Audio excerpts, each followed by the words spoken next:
Good morning, everyone. Today is Tuesday, April 16th, 2024. It's about 7:15 in the morning, flood irrigation day. Just wanted to show you guys a little bit of how we have utilized our flood irrigation to most efficiently water our food forest. So coming here to the side yard, the side gate, you can see that the canal that we've trenched out flows pretty heavily. I don't know if you'll pick up the water flow on camera, but that's coming from the backyard into the front yard. So for this year, the front yard is now getting watered much more efficiently as we've created this berm and island system. You can see just here in the pocket, the back pocket of the front yard, I'm in about 6 inches of water. But this is a low point, but you can kind of see, even though the wood chips are floating in the river here, that the water is starting to saturate the front yard. And it's good because these trees haven't been watered in a month, with the flood at least. So they're ready for a nice deep drink as it starts to warm up here in Gilbert, Arizona. But you can see the water starting to make its way almost to the front of the yard. So typically what I'll do is, once the water starts to overflow right here in the front and into my yard, or into the street in front of my house, like my neighbor there, bless her, she has a leak and we have to help her get that fixed, because ideally once it starts to go into the street, we turn our valves off and pass the water to who's next in line, so she has no control over that, unfortunately right now, because we have to patch those leaks up. But looks like we're about 5 minutes away. You can see the water's coming in right up to the front sidewalk on the street here. So you can see, if you watched our last tour video, the trees have leafed out very well.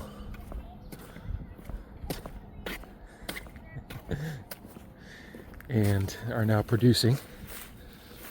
I'm going to do the rest of the tour later after work, but you can see got some Shangri-La mulberries coming on. Of course, the Pakistans are coming on. Our figs are putting on the spring crop for the first time for them.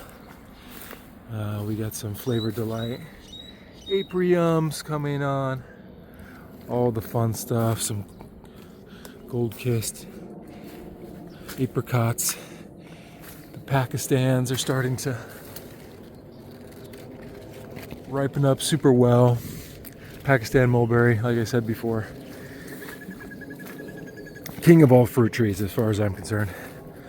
Unless you live in more of a subtropical zone, probably Pakistan mulberry is the most prolific fruit tree that you can plant. So you should plant that one first. So you can see we're coming into the side yard, and this canal that we built is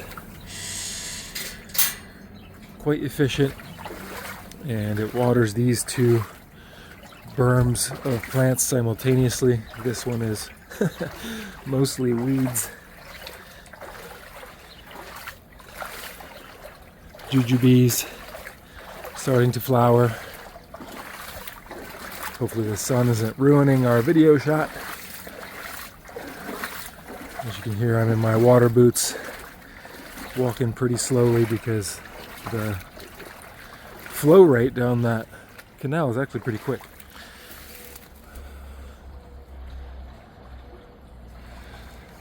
Apples are coming quite well. If you can probably hear the valve rushing out water. More figgies. That's the Violet Bordeaux. Looks like the pears didn't hold any fruit, but they're still pretty young. Nectarines are fruiting well. I have thinned these a little bit. Might take one more thinning to... Yeah, but this is their... Most of these stone fruits were planted October 22, so they're still young. But so second spring in the ground, we'll definitely be getting fruit, and that is one of the benefits of RSI rootstock. So get your stone fruits and other trees from RSI growers in Phoenix, y'all. You'll save yourself a few years of time and patience and heartache. So here's the valve. It's one valve for a 1/6 acre lot. Pretty much open all the way right now. I'm gonna open a little bit more just to see how much my berm system can hold, right? So every time I get water, for the most part, I'm gonna crank that valve open all the way, and I'm allowed to run for as long as 45 minutes, unless one of my neighbors wants to share, but usually that's enough. The backyard is already totally flooded, and by the time we get back to the front, I'm sure it's going to be pretty darn close as well.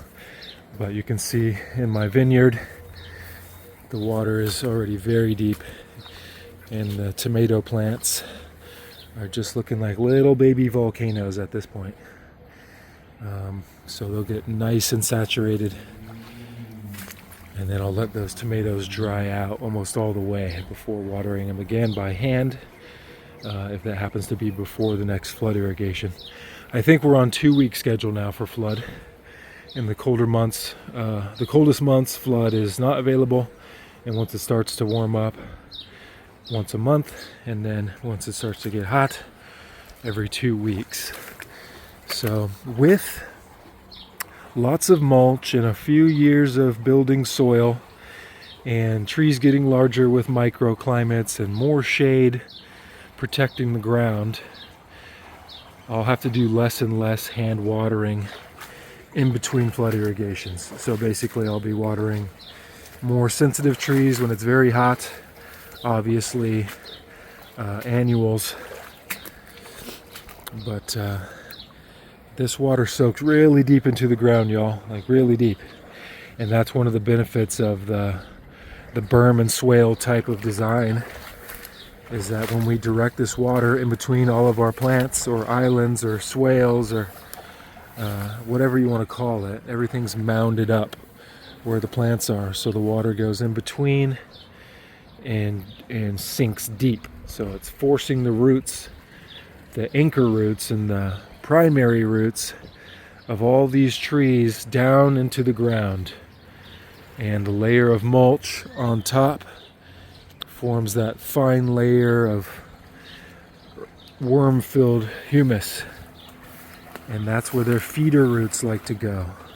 So if I pull back the mulch and the compost from closer to the trees, right, that's where I'll find a lot of the young baby feeder roots for any given plant or tree.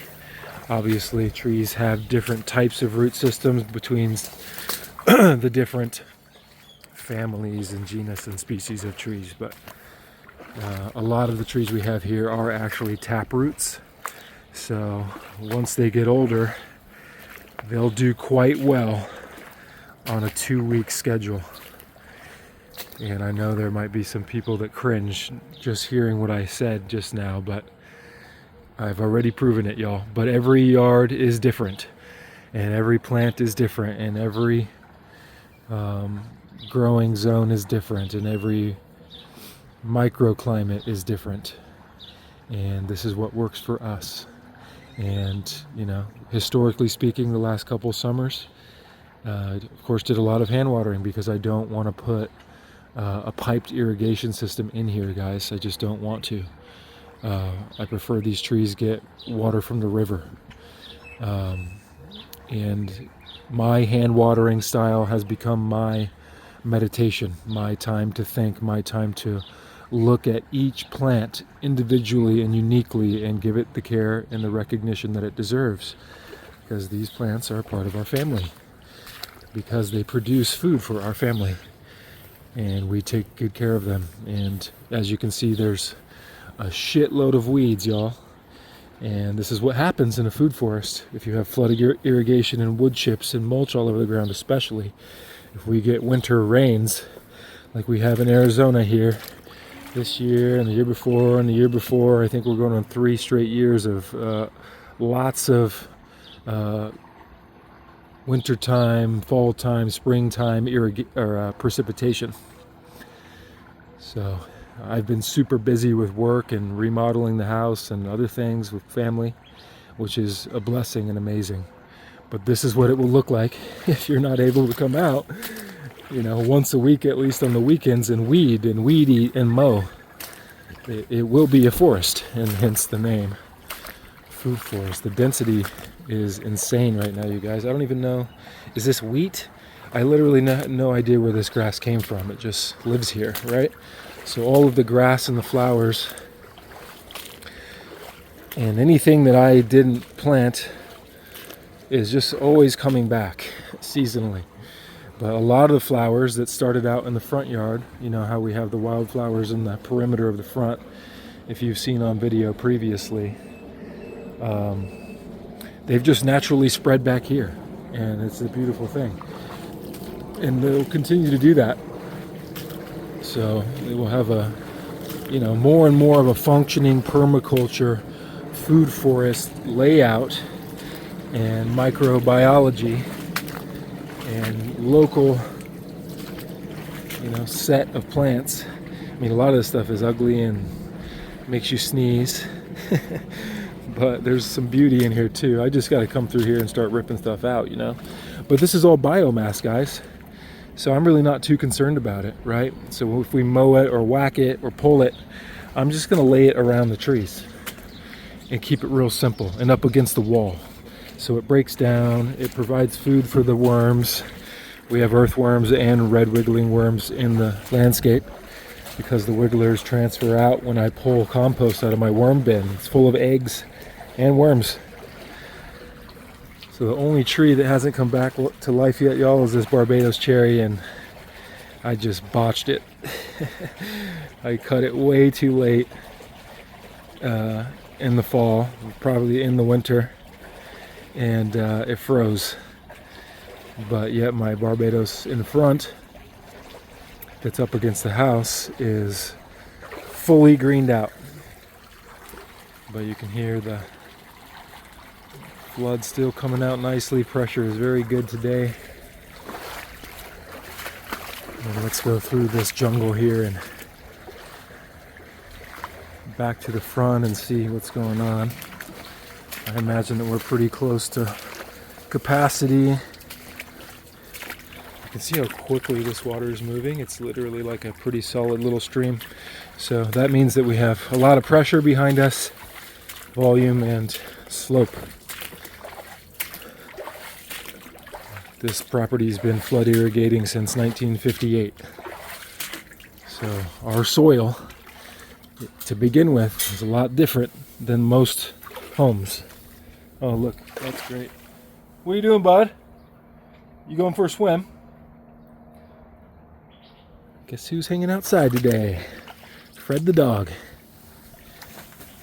Hey, buddy. Say hi, bud. Oh, you're just gonna be one messy guy. You can see I've got a little leak there going into my neighbor's side yard. So to address that, last time I started pushing or raking up soil and mulch to create more of a berm here. And you can see there's so much water today that it's actually gone through it. And it looks like we're flooding out. So shortly we're gonna go back there and turn off the valve so we don't waste any more water. But I'm just going to make sure that all of these little pockets are nice and flooded. So we got, 3-4 inches of water even up here, which is great. You can see the berm has broke in 1, 2, 3 spots at least. This being our worst spot for leak, and this is where the water valve is for the property, right down here. So you can see my hand, 6 inches deep. So the berm is naturally lower right there to allow access to that lid. But I can see, maybe it's coming on camera, maybe not, but we're saturated. So that's what we're looking for. So I don't know what time it is, but I'm allowed 45 minutes. I think it's been about 35. Sunflower Alley is nice and drenched. So within 2 days, y'all, this yard is going to be even greener than this, even lusher, even taller, because of this Colorado River water sinking deep into our basins. Let's see if it's coming or super deep right here. I got these rain boots finally. Helps me navigate these treacherous waters. So it's almost coming up onto our front porch there.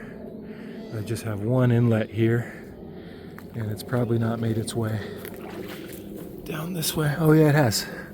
Great. Oh yeah, just now it's coming in, look. So we're gonna give it a couple more minutes, but even if I turn the valve off now, there's still gonna be plenty of water coming down this way.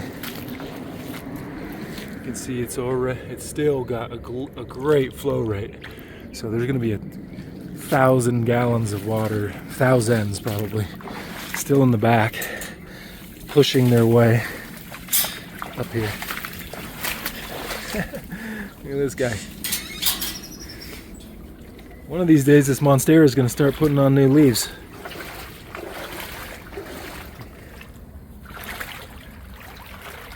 I wish I could just have this river all the time and put some fish in here. But we're going to go turn it off. We're not wasting any water. There's still plenty in the back, in the bathtub of a basin that is built back here.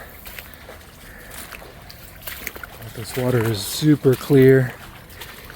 You guys, you could even pull this water into a reservoir and filter it and drink it, bathe in it, use it for cooking. So if you have a flood irrigation property and you're not doing something with it, either to water your plants, your food plants especially, or store it in some way, shape, or form, build a pond, you're slacking. And hit me up, because I can help you. And it's time. Men and women, if you have a property that you own and you have flood irrigation especially in a family, you should be growing food and creating something beautiful. It's very important to know what you're eating and what's on it and what's in it. And even on small properties like mine, we can produce a lot of food, you guys, a lot. I've got more veggies now, and you've seen we don't even have that much veggie bed space than we ever consume. We give away 90% of it. And as soon as these fruit trees are getting a little bit older and wiser and stronger, little baby Suriname cherries. Hello, where are you? That they're going to start cranking, this tiger fig. Coming on, figs are loving it. Grapes are coming on. I'll do another video soon, y'all. I gotta go to work, but thanks for watching. Please like, comment, subscribe. If you have any questions, let me know. I'm here to assist and educate and share in the love of plants. Building this food forest has literally changed my life. It's allowed me to reawaken to a spiritual connection that I had long forgotten about, and it has been amazing and a blessing. And it has been hard, and it has been time consuming and frustrating and sweating and bleeding and sneezing, but I can help you guys save yourselves from those types of mistakes as much as possible. I want to share and teach and share in the joy of the plant kingdom and our symbiotic relationship with it. And it's just so much fun, you guys. It's a lot of oxygen back here. Until next time.